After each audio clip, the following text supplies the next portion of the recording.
할렐루야. 네, 이 새벽에 나오신 여러분 위에 오늘도 우리 주님의 축복과 은혜가 넘치기를 바랍니다. 자, 우리 사무엘상 16장 14절 말씀은 매우 중요한 말씀입니다. 저는 이 본문의 제목을 성령이 떠난 사람, 성령이 임한 사람이라고 이렇게 붙여보았습니다. 한 사람에게는 그와 함께 있던 성령이 떠나가니까 그가 괴로운 인생이 됐고 비참한 삶이 됩니다. 번뇌하는 자가 되고 심한 우울증과 정신적 충격에 괴로워합니다. 자, 그런데 한 사람에게 성령이 임했습니다. 사무엘이 이새의 집에 가서 다윗에게 기름을 부어서 여호와의 영이 다윗을 크게 감동시켰더라 했습니다. 한 사람에겐 성령이 떠났고 한 사람에게 성령이 임하는데 전혀 다른 상반된 모습을 보인다는 것입니다. 그러니까 어떤 다른 인격이 나와 함께 있다는 건 놀랍지 않습니까? 예를 들면 이렇게 부부가 있는데 뭐 남편과 아내가 떨어져서 이렇게 살 수밖에 없었어요. 몇 년 동안. 그러다가 어느 날 이렇게 직장이 옮겨져서 같이 만나서 한 공간 안에 부부가 있을 때 부부는 그 숨결을 느끼고 아내가 나는 지금 안방에 있지만 아내가 거실에서 이렇게 빨래를 다듬고 있다는 걸 느낌만 해도 마음의 안정감이 있다는 거죠.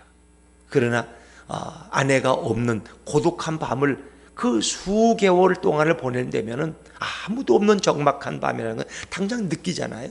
당장 내 옆에 없어도 옆에 있다는 한 집안에 있다는 것만으로도 마음의 위로가 되고 안정감을 차지하잖아요. 아이들도 그래요. 꼭 뭐 애가 엄마 옆에 붙어 있나요? 그래도 엄마가 한 공간 안에 있다는 것이 굉장히 그 아이에게는 안정감을 주고 위로를 주는 거죠. 물론 뭐 창녕의 어느 그 의붓 엄마처럼 애 목에다가 쇠줄을 매가지고 이렇게 괴롭히는 경우는 다르겠죠. 아이들이 학교 갔다 오면 늘 묻는 게 뭐예요? 엄마 하고 부릅니다. 엄마. 그래서 엄마가 어디죠? 뒷뜰에서도 그래 여기 있다. 그러면은 아이는 그저 엄마가 찾지도 않지만 그저 그 마음대로 놀고 있어요. 왜? 엄마가 집에 계시다는 것만으로도 위로가 되는 거예요. 그러나 엄마 하고 불렀는데 엄마가 집에 계시지 않아요. 뭔가 아이는 아니 엄마가 또 씨 어디 갔지? 에이 씨 내가 올 때마다 집에 안 계시면 어떡하는 말이야. 이러면서 아이는 뭔가 서운한 걸 느끼는 거예요. 그러니까 아이들이 집에 왔을 때 엄마가 집에 있다는 건 굉장히 정서적 안정감을 줄 수 있다는 거죠. 여러분 성령은 그보다 비교할 수 없을 정도입니다. 사울이 처음에 사무엘에게 이스라엘 초대 왕으로 기름 부음 받을 때 그에게 성령이 임했어요. 그 성령이 임한 현상이 그가 이상한 이렇게 좀 발작 같은 걸 일으킬 정도로 그가 우리가 뭐 그런 것을 다루는 이제 표현이 있죠. 이렇게 그가 이렇게 성령 받아서 쓰러질 정도로 그렇게 강하게 임했었는데 이제 그가 하나님을 떠났어요. 하나님의 마음을 아프게 해왔고 하나님의 말씀에 불순종해서 하나님의 뜻이 사울에게서 다윗으로 향했습니다. 그럴 때 성령이 그를 떠나간 사울의 모습은 너무나 비참했다는 거죠. 자, 우리 14절, 15절 말씀, 14절, 15절 말씀을 같이 읽어보죠. 시작.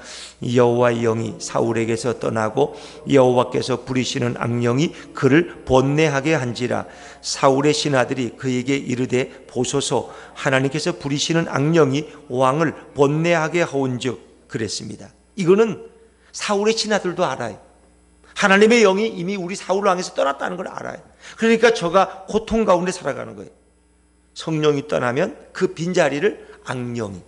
여러분 여기에 물이 채워져 있는데 보이지는 않으시죠? 유리컵에 보면 보이겠죠? 물이 채워져 있는 동안은 공기가 들어갈 수 없어요. 물이 빠져나갈 때 여기에 공기가 들어갈 수 있어요. 물이 있는 동안은 공기가 이 컵 안에 들어갈 수가 없죠. 마찬가지. 성령이 임한 자리에는 악령이 틈타지 못해요. 근데 성령이 떠난 자리에는 악령이 비집고 들어오는 거죠. 근데 그 악령도 하나님의 통치하에 있다는 거죠. 하나님이 부리시는 악령이 그에게 들어와서 사울을 번뇌케 한지라. 이 번뇌한다는 건 굉장히 고통스럽다는 거예요. 그가 심한 정신적 충격, 그리고 괴로움, 심한 우울증, 그리고 어떤 정신적 이상한 현상, 뭐 우리가 요즘 말하면 뭐 여러 가지가 다를 수 있겠죠. 하여튼 인간이 정신적으로 느낄 수 있는 이런 불안정한 현상이 그를 지배하기 시작했다는 거예요. 그게 너무 괴로워서 아마 쉽게 나타나는 게 잠을 잘 못 잤을 거고 식사도 잘 못했을 거고 뭔가 삶의 의욕을 잃었을 것이고 그렇죠. 그리고 마음이 우울하니까 늘 괴로운 거예요. 한숨만 쉬었겠죠. 그러니까 신하들이 그걸 보고는 당신에게 악령이 당신을 번뇌케 합니다. 그러니까 한 신하가 수금을 잘 타는 사람을 불러다가 수금을 타면은 당신에게서 악령이 떠날 것입니다. 좀 그 정신적 긴장이 풀어질 것입니다. 그게 이제 요즘 말하면 음악 치료예요. 음악 치료. 좋은 음악을 들으면 마음이 상쾌해지고 마음이 안정되는, 또 미술 치료도 있죠. 요즘 뭐 그런 치료가 많아요. 상담 치료로부터 시작해서. 자, 그래서 추천을 받은 사람이 누구예요? 이제 이세의 아들을 한 소년이 추천하는데, 자, 그가 뭐라고 이야기할까요? 18절 말씀, 18절 같이 읽죠. 18절입니다. 시작. 소년 중 한 사람이 대답하여 이르되 내가 베들레헴 사람 이세의 아들을 본즉 수금을 탈 줄 알고 용기와 무용과 구변이 있는 준수한 자라, 여호와께서 그와 함께 계시더이다 하더라. 이 성령이 함께 하시는데 모든 사람이 알 수 있는 정도로 다윗의 모습이 전혀 달라졌다는 것입니다. 그런 용기와 무용, 이것은 용감하고 또 뛰어난 어떤 능력을 가진 사람, 그러니까 어떤 군사적인 능력, 잘 싸울 수 있는 그런 어떤 전쟁의 능력도 그가 가진 자가 되었다는 거죠. 그래서 다윗의 고백 속에 내가 아버지의 양을 칠 때에 곰이나 사자가 오면은 내가 손으로 찢어서 죽였다는 거예요. 그 정도로 그는 정말 용기 있는 자가 되었어요. 그리고 구변이 있는, 구변이라는 건 말주변이 있다, 또 분별력이 있다는 것인데 다윗에게는 이 시적인 예술적인 능력이 있어요. 그래서 그가 많은 시편의 시들을 다윗이 작곡한 것을, 우리가 작사한 것을 알 수 있죠. 그러니까 왕 옆에 두기에는 참 너무나 훌륭한 이런 좋은 인물이라는 것으로 추천하죠. 이래서 이새에게 전령을 보내서 다윗을 자기 가까이에 두고 그를 심지어 사랑하고 자기 무기 두는 비서로 정도 삼았다는 거죠. 자, 우리가 그 결과가 어떻을까요? 23절 말씀, 23절 같이 읽죠. 시작. 하나님께서 부리시는 악령이 사울에게 이를 때에 다윗이 수금을 들고 와서 손으로 탄즉 사울이 상쾌하여 낫고 악령이 그에게서 떠나더라. 아마 음악적인 치료도 있었겠지만 성령 충만한 다윗이 기도하는 마음으로 수금을 탔다면 분명히 악령은 떠나갔을 것입니다. 우리가 오늘 어제 본문의 마지막 말씀이지만 우리 16장 13절 말씀을 거슬러 가서 다시 한번 읽어볼까요? 16장 13절입니다. 시작. 사무엘이 기름 뿔병을 가져다가 그의 형제 중에서 그에게 부었더니 이날 이후로 다윗이 여호와의 영에게 크게 감동되니라. 사무엘이 떠나서 라마로 가니라. 다윗이 여호와의 영에 크게 감동됐고 그때부터 성령이 그와 함께 했다. 자, 우리가 구약과 신약을 조금 이해할 필요가 있어요. 구약에 임한 성령은, 여호와의 영은 특별한 사람들에게 임합니다. 하나님의 도구가 될 만한 사람들, 하나님이 쓰시고자 하는 사람들에게 임해요. 그래서 가장 세 가지가 있죠. 왕에게 성령이 임합니다. 두 번째는 제사장에게 임합니다. 세 번째는 선지자에게 임합니다. 근데 특별한 경우에 누구에게? 사사들에게 임했습니다.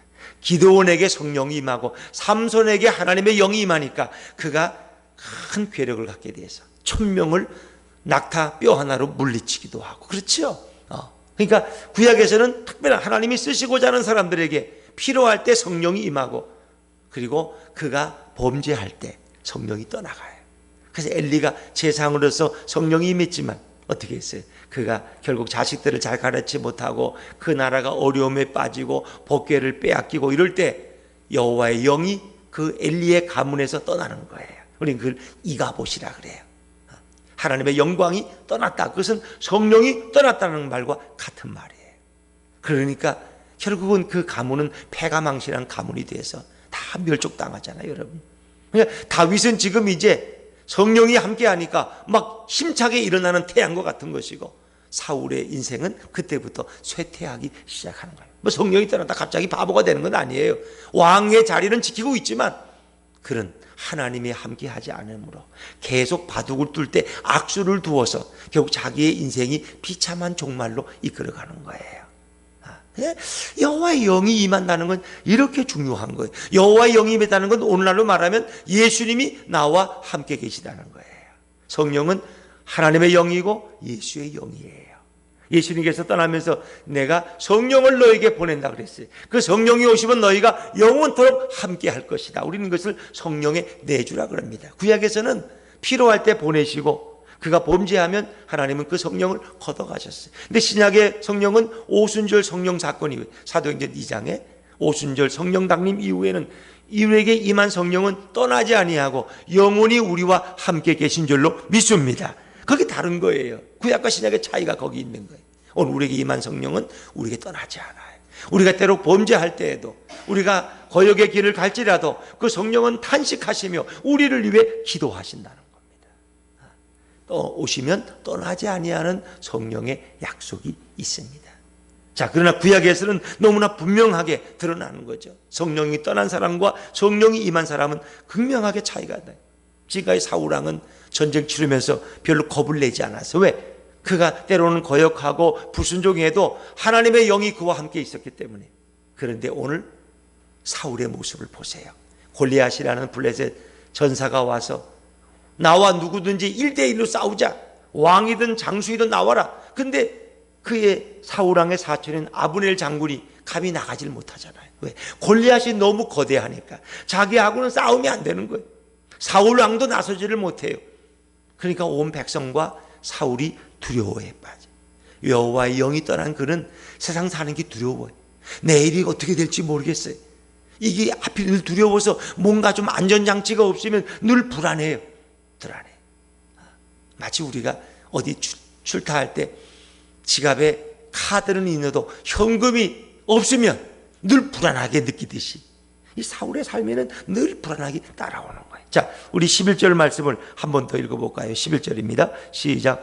사울과 온 이스라엘이 블레셋 사람의 이 말을 듣고 놀라 크게 두려워하니라. 성령 충만할 때 사울은 두려움이 없었어요. 그런데 여호와의 영이 떠난 사울은 크게 놀라고 두려움에 빠져서 감히 자기도 못 나가지만 어느 장수도 나가라고 말할 수가 없어요. 자기 자신부터 두려움에 빠져 있으니까. 이 전쟁은 진 거예요, 이미. 싸움. 그런데 다윗은, 성령이 임한 다윗은 어떻게 해요? 이제 그 위에 보겠지만은 이 할례 받지 못한 개 같은 자가 어찌 하나님과 하나님의 군대를 모욕하느냐? 그는 비록 어린 소년이지만 물맷돌 몇 개를 가지고 지팡이 하나 들고 담대히 나서잖아요. 그 왜? 그런 용기가 어디서 생겼느냐? 여호와 영이 임할 때. 우리도 세상을 걱정하고 염려하는 것 그 차이예요. 하나님의 영이 충만하면 주머니에 돈 한 푼 없어도 내일 먹을 거 걱정하자. 왜? 주님이 지금까지 먹이시고 입히셨는데 내일이라도 굶기시겠느냐? 그런데 많은 재물이 있고 든든한 이 환경이 있어도 하나님의 영이 떠나면 불안한 거예요. 그래서 사울은 그때부터 의심하고 질투하고 경쟁하고 자기 자식을 죽이려 하고 이렇게 사랑하던 다윗도 죽이려 하고 아주 이상한 성격적인 변화를 일으키죠. 그러다 결국은 자살하는 비운의 주인공이 되지 않습니까? 이 성령이 떠난 건 그런 거예요. 성령이 임했다는 것은 예수님이 오늘 우리와 함께 있다는 것입니다. 예수님이 동행하시면 그 삶은 외롭지 않습니다. 늘 기쁘고 감사하고 주님이 우리를 위로해 주십니다. 그런데 예수님이 우리와 함께 하신다면, 나와 함께 할지라도 내가 예수님을 외면하고 내 홀로 걸어가기를 원한다면 그 삶은 비참하고 절망적인 삶을 살아갈 수밖에 없어요. 늘 내일이 불안해. 지금 직장 잘 다니는 자식이 뭘 걱정이요? 근데 그 자식이 그 직장에서 명퇴당할지 어떻게 알아요, 목사님? 3년 안에 쫓겨날지 내가 어떻게 알아요? 그럼 쫓겨날지 그 회사에서 더 승진하고 발전할지 그것도 누가 알아요? 그러니까 똑같은 앞으로 겪어보지도 않은 일에 대해서 성령이 떠나면 늘 불안한 거예요. 늘 걱정해. 그래서 어떻게 하는지 모르겠어요. 그러나 가진 것이 없어도 늘 성령님이 함께하시, 예수님이 함께하면 걱정이 없고 내일은 더 잘 될 거야. 여호와 이레 하나님이 나를 돕지 않겠느냐? 나는 걱정 없다. 지금까지 내가 한 번도 굶지 않고 살아왔는데 예수님이 나와 함께 하시는데. 그렇죠. 예수님이 함께 하시면 세상은 두렵지 않고 늘 우리를 위해서 더 좋은 일을 준비하시고 더 아름다운 일을 계획하시는 예수님께 대한 기대를 가지고 하루하루 감사하며 살아갈 수 있는 것입니다. 우리 예수품교회 성도님들, 또 이 새벽에 나오신 여러분들은 예수님이 나와 함께 하심으로 늘 내일에 행하실 기대감을 가지고 오늘을 기대하며 주님과 함께 걸어가는 복된 하루가 되시기를 주의 이름으로 축원합니다. 기도하겠습니다.